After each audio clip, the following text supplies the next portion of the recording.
because I think that writing sometimes seems like it seems like the biggest thing. Okay, write a book. Is the book like 500 pages? Like, how do you pace yourself to say, okay, I do want to do this, but not to get burnt out the first week because you didn't make so many words, or what's the word count, or how do I keep the creativity flowing and Yeah. not to have the book on the shelf for 10 years, Well, never published.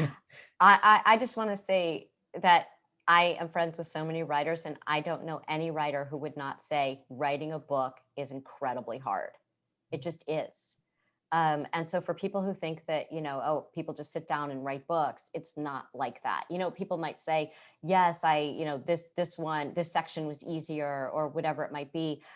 For maybe you should talk to someone. The writing of that book was the easiest for me, but only because it was something that I had been thinking about without knowing that I was thinking about it for years, because it was like the parenting book and the happiness book. And then I was just like, I know exactly what I want to write.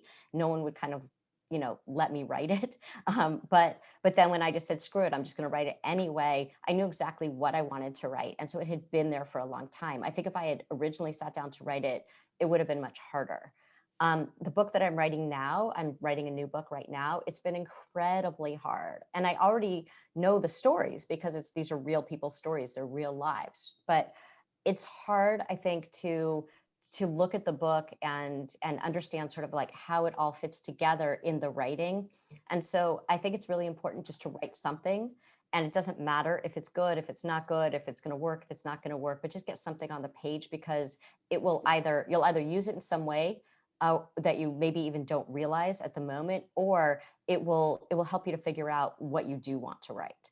So I think people always say like, oh, I need to wait for this creative burst of inspiration. No, I have this phrase, butt to chair. And basically that's how you write, butt to chair. And by butt to chair, I don't mean like, and you're scrolling on Instagram. I mean like butt to chair and you're just sitting there with your page.